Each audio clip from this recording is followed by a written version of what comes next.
Colin James Farrell, born the 31st of May 1976, is an Irish actor. He first appeared on the BBC's TV drama Ballykiss Angle in 1998, made his film debut in the Tim Roth-directed drama The War Zone a year later and was discovered by Hollywood when Joel Schumacher cast him in the lead in his war drama Tigerland, 2000. He then starred in Schumacher's psychological thriller Phone Booth, 2002, and the American thrillers SWAT, and The Recruit, both 2003, establishing his international box office appeal. During that time, he also appeared in Steven Spielberg's science fiction thriller Minority Report, 2002, and as the villain Bullseye in the Daredevil superhero film, 2003. After starring in the independent films Intermission, 2003, and A Home at the End of the World, 2004, he headed Oliver Stone's biopic Alexander, 2004, and Terrence Malick's The New World, 2005. Work in Michael Mann's Miami Vice, the adaptation of John Fante's Ask the Dust, both 2006, and Woody Allen's Cassandra's Dream,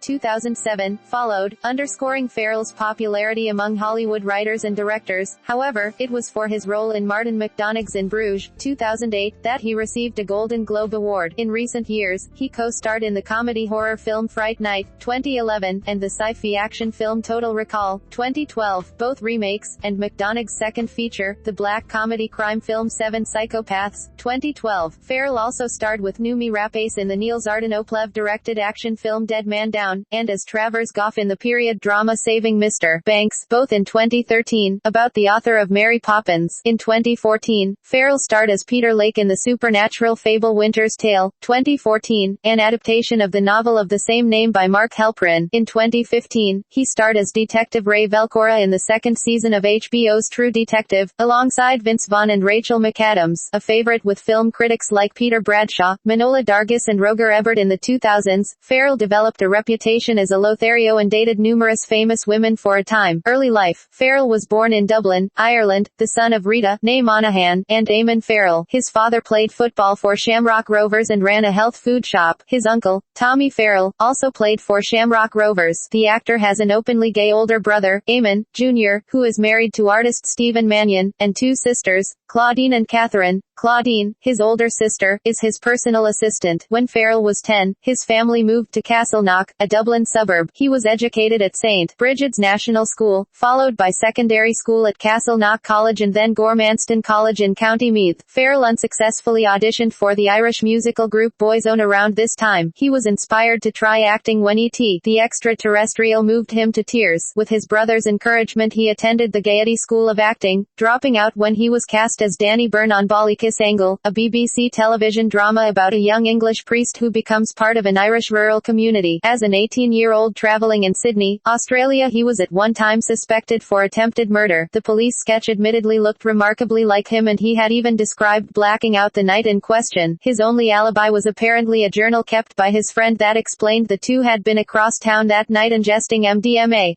Early career. Farrell had roles in television shows and films, including Ballykiss Angle and Falling for a Dancer in 1998 and 1999. He made his feature film debut in English actor Tim Roth's directorial debut The War Zone, a drama about an incident of child abuse, starring Ray Winstone and Tilda Swinton as parents of a girl. Farrell's character, Nick, dates. The actor also appeared in Ordinary Decent Criminal with Kevin Spacey and Linda Fiorentino, a film loosely based on the life of Martin Cahill. In 2000, Farrell was cast in the lead role of Private Roland Boz in Tigerland, an under-released film directed by American Joel Schumacher. He reportedly got the part on the basis of his charm. Emmanuel Levy of Variety said that the actor shines as the subversive yet basically decent lad whose cynicism may be the only sane reaction to a situation. Michael Holden of The Guardian wrote that the actor was too much the hero to fit the classic rebel archetype properly, but he did not mind. Tigerland earned $139,500. First box office successes, 2001 to 2003. Farrell's next American films, American Outlaws, 2001, and Heart's War, 2002, were not commercially successful. His 2002-2003 films, including Phone Booth, The Recruit and SWAT, all thrillers, with the former two his first starring roles, were well received by critics and successful at the box office. Of Phone Booth, Ebert wrote that it is Farrell's to win or lose, since he's on screen most of the time, and he shows energy and intensity. Philip French of The Observer praised Farrell's performance. In SWAT, the actor starred in an ensemble cast including Samuel L. Jackson, Michelle Rodriguez, Olivia Javier Martinez and Jeremy Renner. Renner became a friend. Alan Morrison of Empire wrote, Farrell can usually be relied upon to bring a spark to the bonfire. That's also true of movie. Elvis Mitchell of the New York Times criticized Farrell's accent, writing that he employed a wobbly American accent that makes him sound like an international criminal a step ahead of the authorities. Ebert and the New York Times SAO. Scott disagreed on the actor's effectiveness in The Recruit. Ebert noted the actor's likability, but Scott felt that Farrell spends his time in a caffeinated frenzy, trying to maintain his leading man sang Freud while registering panic, stress and confusion. Phone booth earned $46.6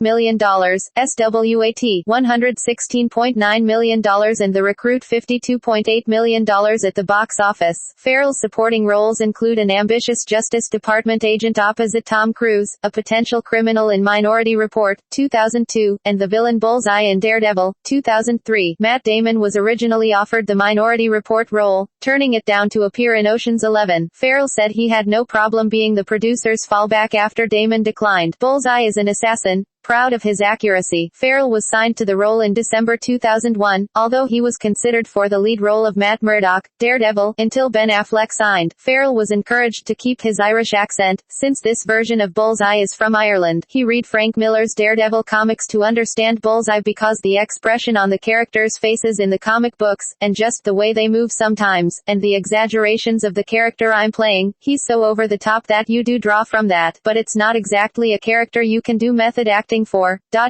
running around New York killing people with paper clips. That year, he was voted 6th world's sexiest man by Company magazine. From Independence to Epics, 2003 to 2008. In late 2003, Farrell starred as a criminal who plots a bank robbery with Cillian Murphy in the dark comedy Intermission, which held the record for highest grossing Irish independent film in Irish box office history for 3 years and remains a cult classic there. In 2004, he appeared in several other independent films receiving limited theatrical release in most countries, including A Home at the End of the World, adapted from Michael Cunningham's 1990 novel. Roger Ebert praised Farrell, saying that he was astonishing in the movie, not least because the character is such a departure from everything he has done before. Mick LaSalle of the San Francisco Chronicle differed, saying that the actor is keen on making good. The effort is there, but it's a performance you end up rooting for rather than enjoying, because there's no way to just relax and watch. Farrell played the title role of Alexander the Great in Oliver Stone's 2004 biographical film Alexander, which, while receiving some favorable reviews internationally, was poorly received in the United States. Its portrayal of the conqueror as bisexual was controversial. The film was criticized by some historians for its treatment of the ancient Persians, although others praised it for its accuracy. An ancient history scholar at the University of Nebraska wrote, I would compare Alexander to Lawrence of Arabia, in terms of sheer scope, pacing, and its unrelenting focus on a single individual. In many ways, this is a movie for Greek and Alexander geeks. The more one knows, the more one will recognize. The historical accuracy of sets is better than I've seen in some documentaries. The film grossed $167 million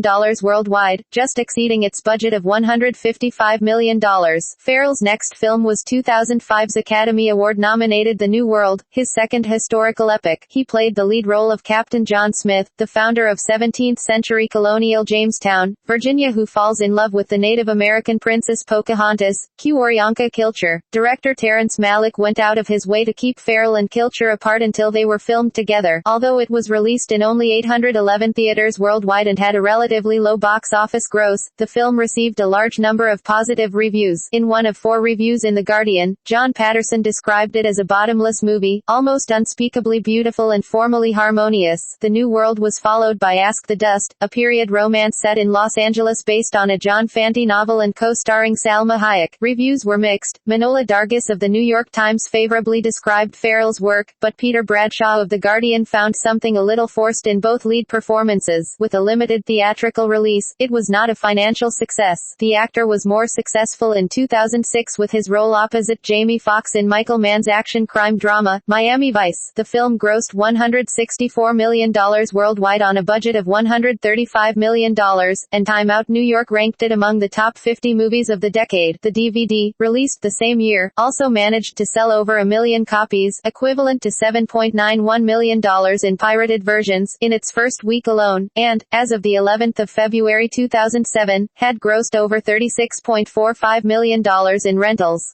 Scott criticized Farrell's work. When he's not on screen, you don't miss him, and when he is, you find yourself, before long, looking at someone or something something else. Conversely, Peter Travers of Rolling Stone was enthusiastic. The actor also reportedly took a slight pay cut to make friend and recent Oscar winner Jamie Foxx happy. His salary was initially larger than Foxx's. Farrell next appeared in Woody Allen's Cassandra's Dream, which premiered in 2007 and was distributed in the U.S. in early 2008. Reviews were mixed, with Maitland McDonough of TV Guide writing that Allen's work was shallow and unconvincing from beginning to end, and Mick LaSalle of the San Francisco Chronicle saying that although it's not as good as Match Point or Crimes and Misdemeanors, taken on its own, it's a fairly impressive PS, a directorially vigorous, well-acted, tightly constructed movie. LaSalle praised Farrell. Allen is notorious for not giving his actors explicit instructions, and yet somehow this worked wonders for Farrell, who has never seemed so naked, so clear and so unencumbered as he does here. Manohla Dargis concurred in the New York Times, adding that he thought Farrell was well matched with co-star Ewan McGregor. Farrell's next film, Martin McDonagh's first full-length feature in Bruges, opened the 2008 Sundance Film Festival. While The New Yorker and Time Out London's film critics found co-star Brendan Gleeson's performance the stronger of the two, Bradshaw of The Guardian found Farrell, as Hitman Ray, absolutely superb, moody and funny, lethally sexy, sometimes heartbreakingly sad and vulnerable like a little boy. Time called the film the prettiest bloodbath of 2008, and Farrell received his first Golden Globe. Shortly thereafter he appeared in Kicking It, a documentary following 6 homeless men from Kenya, Russia, Afghanistan, Ireland, Spain and the U.S. as they attempt to qualify for the Homeless World Cup. Farrell appeared on screen and provided the narration, donating his earnings to a homeless shelter in Ireland. The film was released simultaneously in theaters and on television, airing on ESPN2 in a very short window before its DVD release. Farrell received positive reviews for his involvement in the true story. Later in 2008 Farrell was brother-in-law to Edward Norton's character in Pride and Glory, a police drama directed by American Gavin O'Connor. Roger Ebert disliked the film and A.O. Scott said that the actor once again indulges his blustery mixture of menace and charm, overdoing both, but Gregory Kirschling of Entertainment Weekly liked Farrell's work. Recent work, 2009 to 2015. On the 11th of January 2009, Farrell won the Golden Globe Award for Best Actor, Musical or Comedy for In Bruges, in which he co-starred with Brendan Gleeson. That year he also appeared in Terry Gilliam's film The Imaginarium of Dr. Parnassus, starring Christopher Plummer and soon-to-play Spider-Man Andrew Garfield. Farrell was one of 3 actors, with Johnny Depp and Jude Law, who helped complete Heath Ledger's role when Ledger died before filming ended. They played Imaginarium versions of Ledger's character Tony, donating their earnings to Ledger's daughter Matilda. Farrell also starred that year in Triage, directed by Oscar-winning Bosnian screenwriter and director Danis Tanovic, about the life of a war correspondent. He lost 30 pounds for the role. The actor's work was described as dedicated by Variety's Todd McCarthy, and Julian Sancton of Vanity Fair wrote that the film was a hell of a lot more insightful than other movies that deal with a similar topic. However, Triage was not widely distributed due to the marketing challenges posed by its difficult topics, including PTSD. That year, Farrell played a supporting role, as Tommy Sweet, in Crazy Heart with Jeff Bridges. Another 2009 release was Ondine, a fantasy drama directed by Neil Jordan starring Farrell as a fisherman with a handicapped daughter. Shot in the village of Castletownborough on Ireland's southwest coast, it featured cinematography by longtime Wong Kar-wai collaborator Christopher Doyle. Mary Poles of Time magazine called the role tailor-made for Farrell, saying that the actor gave a beautifully confident performance. Todd McCarthy of Variety singled Farrell out, noting that he worked well as an ensemble actor, graciously allowing star Alison Berry to steal every scene she's in. The next year, Farrell starred with Keira Knightley in the crime romance London Boulevard. The film, American William Monahan's debut as director after writing screenplays for The Departed and Body of Lies, was panned by critics. Peter Bradshaw of The Guardian wrote that the film uses up all its energy, wit and ideas in the first 20 or so minutes, before collapsing into a flurry of boring violence. Leslie Felpring of Variety described it as like a fancy, retro-styled pocket watch that someone accidentally broke and tried to reassemble with only a vague idea of clockwork. Felpring thought the star's work was frail, with Farrell mostly taciturn and vacuous. The actor starred in the 2011 comedy Horrible Bosses, directed by Seth Gordon, with Jennifer Aniston, Jason Bateman, Charlie Day, and Jason Sudeikis. The film focuses on a trio of employees who plot to murder their tyrannical superiors. The London Observer's Mark Kermode wrote that although the film would have benefited from a tighter script, Farrell and Jamie Foxx had juicy roles which they riff with panache. Michael Phillips of the Los Angeles Times wrote that Farrell brought massive, slobby relish to his role as Sudeikis' cocaine fiend boss. Later that year, Farrell played the main antagonist in the Fright Night remake, joining Anton Yelchin, David Tennant and Toni Collette in the story of a charismatic vampire who moves next door to a high school student and his single mother. The film was released by DreamWorks, with Craig Gillespie, of Larson the Real Girl, directing a script by Buffy the Vampire Slayer writer Marty Noxon. Sukdev Sandhu of The Telegraph wrote that Farrell proves his comedy credentials once more, utterly seductive as the plushly eyebrowed carpenter cum bloodsucker, while the New York Times SAO. Scott thought that Farrell played his role with a wink and a snarl and a feline purr. Logan Hill of New York Magazine, on the other hand, was confused by the actor's performance. Sure, it may not make much sense, but neither do centuries-old vampires living in Nevadan subdivisions, so he goes for it. Farrell starred with Kate Beckinsale in Columbia Pictures' Total Recall, a 2012 remake of the 1990 film with Arnold Schwarzenegger. Filmed from May to September 2011 in Toronto and directed by Len Wiseman, the film was a new sci-fi take about a sleeper agent. Co-star Jessica Biel appreciated Farrell's skills, calling the actor surprising and exciting. He just has the ability to be trying different things all the time. Roger Ebert and the New York Times said that although they believed Farrell the better actor, Schwarzenegger in the original was more of a movie presence and better suited for the role. After premiering at the Toronto Film Festival, Seven Psychopaths, Farrell's second film with McDonough, was released in October 2012. The actor starred as creatively blocked writer Marty in a black comedy with Sam Rockwell, Woody Harrelson and Christopher Walken. It broke even at the box office and reviews were generally good, with David Rooney of The Hollywood Reporter writing that Farrell serves as an excellent foil for Rockwell and the actor is in subdued mode.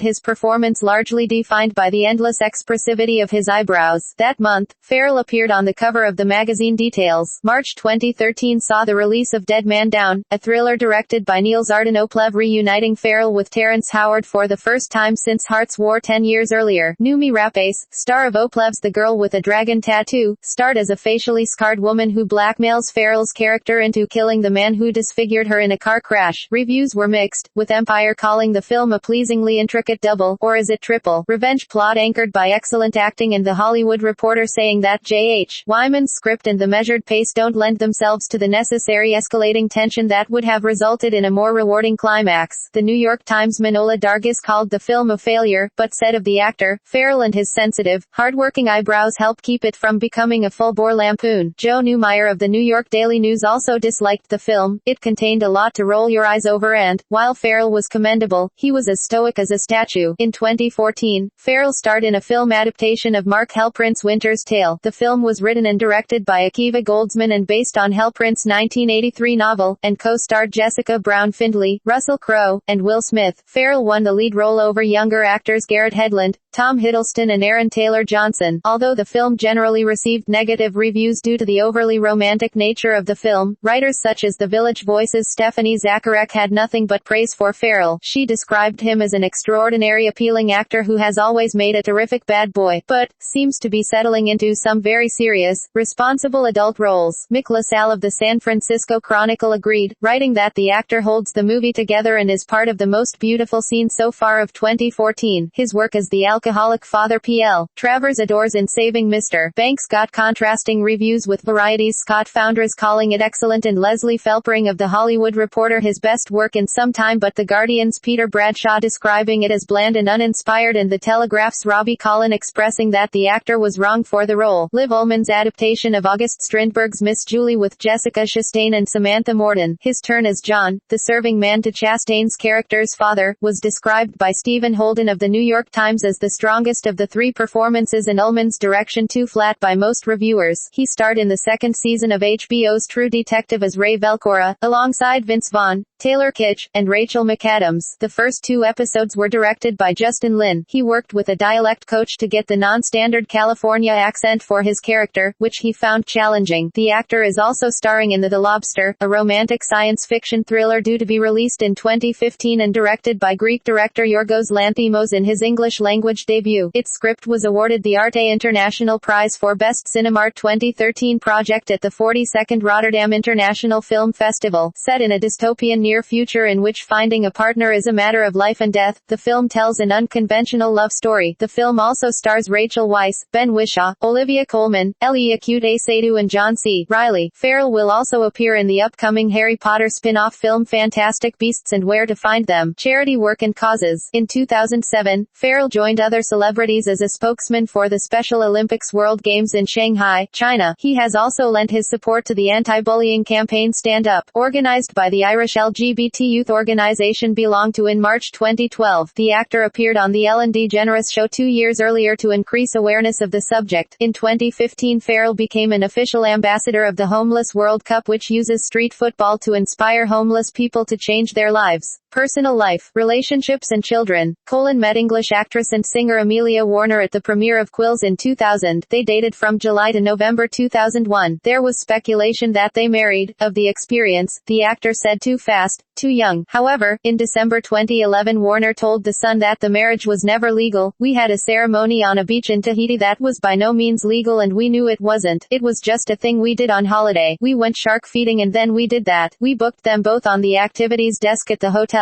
Colin has a tattoo of Amelia's name around his ring finger. By the end of 2003, he was linked to singer Britney Spears, Playboy cover girl Nicole Narain, model Josie Maran and actresses Angelina Jolie, Maeve Quinlan and Demi Moore. Colin and Kim Bordenave became parents of James Padraig Farrell, born in 2003, in Cedars-Sinai Medical Center, Los Angeles. In October 2007, he said his son has Angelman syndrome, a rare genetic disorder characterized by intellectual and developmental delay, lack of speech and a happy, excitable demeanor. From 2007 to 2008, the actor dated Muireann McDonnell, an Irish medical student. Farrell and British-American writer Emma Forrest dated for over a year, an experience she discusses in depth in her memoir Your Voice in My Head, focusing on her relationship with her therapist, who died unexpectedly. It is a planned film starring either Emily Blunt or Emma Watson, and Stanley Tucci, and directed by Francesca Gregorini. According to Forrest, she and Farrell planned to have a child together before he ended the relationship. Farrell fathered his second child, Henry Thaddeus Farrell, 2009, with Ondine co-star Alicia Bachelet-Curis. Their relationship ended in mid-2010. Drug addiction. In December 2005, Farrell checked into a rehabilitation treatment center for addictions to recreational drugs and painkillers. He spoke about it on The Late Show with David Letterman after coming out of rehab and continued to do so in the years following. There was an energy that was created, he says of the time when he was addicted, a character that was created, that no doubt benefited me, and then there was a stage where it all began to crumble around me. Stalker. On the 20th of July 2006, as Farrell was being interviewed by Jay Leno on The Tonight Show, telephone sex worker Desiree Bradford evaded security, walked on stage, confronted Farrell and threw her book on Leno's desk. Farrell escorted her off the stage as she shouted "I'll see you in court," handing her over to NBC security. After being held by the Burbank police, Bradford was released. The next day, Farrell obtained a restraining order against her and the incident was edited out of the broadcast. Bradford had twice attempted to sue Farrell for abusive messages, but the lawsuits were dismissed due to a lack of evidence. She failed a lie detector test on an Eye on Television program when attempting to prove her claims. Sex tape. In July 2006, Farrell filed a lawsuit against his former girlfriend, Playboy model Nicole Narain, and the Internet Commerce Group, ICG, for the unauthorized public distribution of a 13-minute sex tape which they made in 2003. He was offered $5 million